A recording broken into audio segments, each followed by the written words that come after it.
Hi guys, today we are going to be talking about leaf structure and how is that related to photosynthesis. So let's get started and let's draw ourselves a quick little plant around here. And so we know that there's a stem to a plant, and we know that there are roots under the ground, and we'll worry about those later. What we want to do is we want to make sure that we understand the function of the leaf and how is that related to photosynthesis and also other things like water control, homeostasis, maintaining water levels. And so we're going to worry about this structure right here, and you might recognize that as our leaf. And here we have typical veins, and we'll get to all the different structures of that leaf right now. So what we want to do right now is draw ourselves a leaf. We're going to start at the top layer. So draw yourselves some rectangular looking cells, just a couple of them. Maybe we'll draw like 5 of them. Okay. And okay. So now we want to label this is the upper epidermis. So think of that as when you're talking about the outer layer of something, a outer layer of skin, we can say the upper epidermis. Okay, and underneath that, let's draw ourselves some kind of rectangular cells, but they look kind of like this. Alright, so draw yourselves some of those. Alright, and a few more. Okay. And they kind of look like rows of teeth almost. And what those are called are your palisade layer. And we'll get to that one in just a minute. And let's draw our next layer. And you space this one out a little bit more because, oops, sorry about that. Let's fix that a little bit, just real quick. I messed up there. Alright, so just give some air spaces in between. Okay, there we go. Here's some more air spaces. And we'll get to that one. And you can imagine that they have air spaces in between them. And this layer is appropriately called the spongy layer.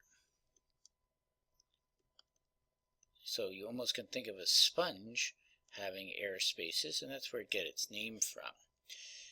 Alright, and then finally we have our bottom layer, which again, draw yourselves those nice long cells here, about the same size as the ones in the upper layer, but leave yourself a nice gap right there. See, I have a little space there, left it there. First off, this layer is called your lower epidermis. And remember, it's the outer layer of our leaf. So we have a top layer, which is the upper epidermis, and we have a lower layer, which is the lower epidermis, the bottom of the leaf. And I want to draw a couple cells here, and they're really important cells, and I'm going to label them a certain color just so that they stand out. And those cells that I labeled in blue are called the guard cells. Okay, guard cells. And what guard cells do is they prevent loss of water through these tiny openings. And there is an opening right there in between the guard cells. And we call that opening the stomates, or it has some other words to it, stomata. But stomate is fine, and you have to know that is the opening in the leaf. That opening becomes very important for the plant. Okay, but so that opening right in between, and it leads to this spongy layer, which has all these nice air spaces in between as well. Alright, so you can kind of imagine what's going on through this opening.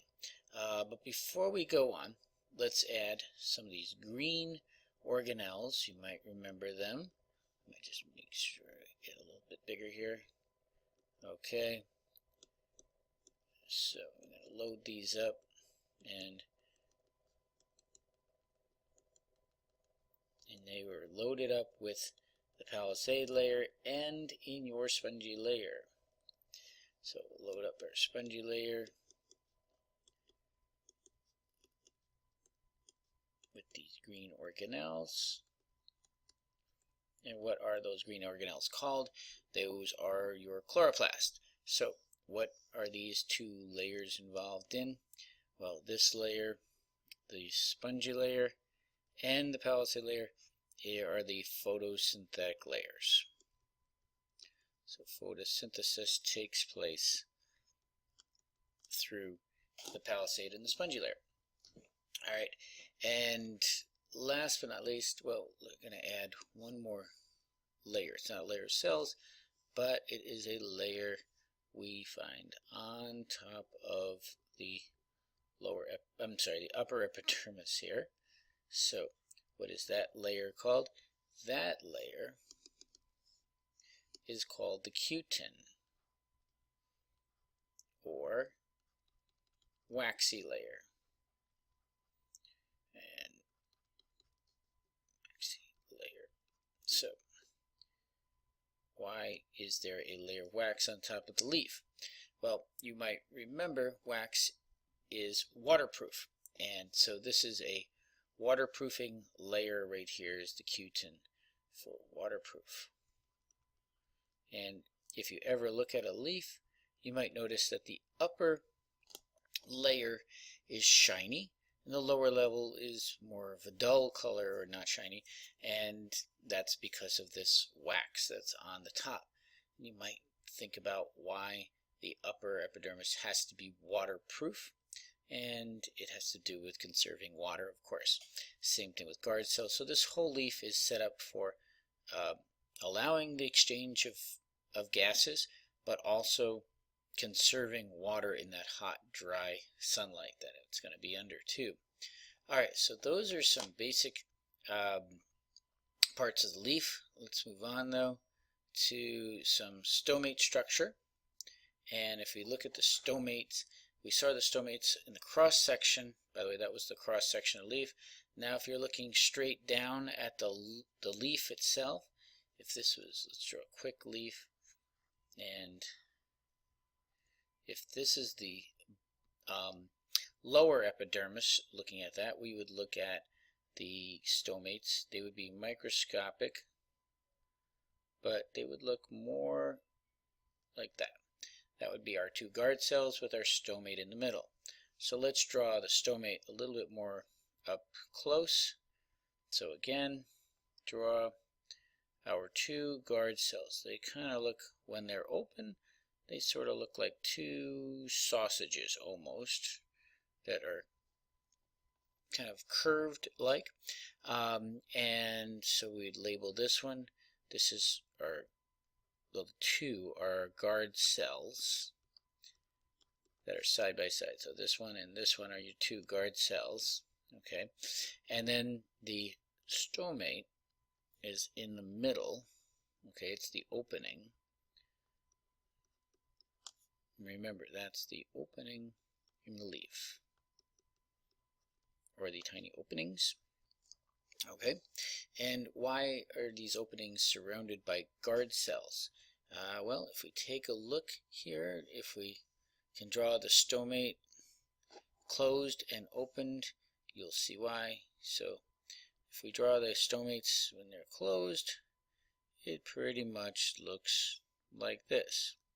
Alright, so these are your two guard cells. Stomate, very little opening here, but when that's in dry conditions, and in wet conditions you will see the stomates look, or the guard cells look like this. Okay, and so you can see that it's kind of a rough diagram, but when it's dry out, these guard cells actually, they have water diffuse out of them and they shrivel up. When they shrivel up, they close up over the opening. When there's wet conditions, water diffuses into the stomates and they open up and they become more rigid, but they open, and then the opening is that allows for this exchange of gases. So this is dry conditions, wet conditions, and this is how the stomate maintains the water level of the plant. All right, finally, let's talk about transpiration, which is the evaporation of water through the stomata, or the stomates. Same thing, you can say stoma, stomates, or stomata, same thing. It allows water to be pulled up from the plant, and of course this process is controlled by whether the guard cells are open or closed. So basically we would see another diagram of our plant here, and you would see your plant, and of course here's our leaf again, and your stomata are in the bottom of that leaf, and basically in that high temperature with the sunlight, we can draw even a sun here, and we could see here's our sunlight shining down on our leaf, getting it hot, and then basically what do you have? You have basically the water evaporates, okay, from our leaf. So here's our H2O, and then what happens is water is absorbed through the roots. So here's your water, so H2O, and then it is pulled up these tubes called xylem and goes all the way through the plant and then out. So and then the tubes, like we mentioned, are called xylem, and that's just the microtubules that allow water to pass up through the stem and to the leaf, and even through the leaf itself. But this transpiration is the evaporation or the loss of water through the stoma.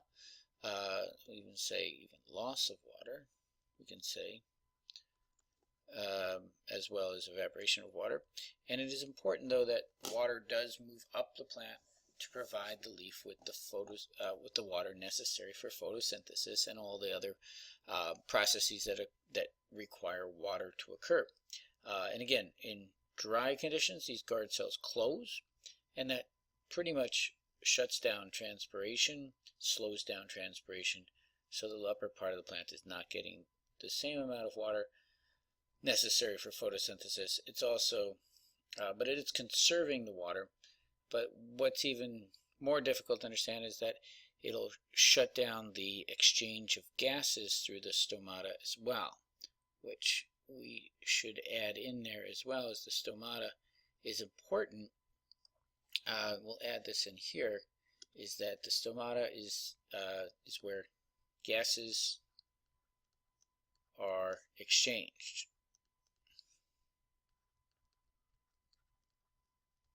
And so that is your CO2 and your oxygen between the atmosphere and the leaf itself, so that the plant has those gases for photosynthesis and for respiration, whatever process is occurring at that time.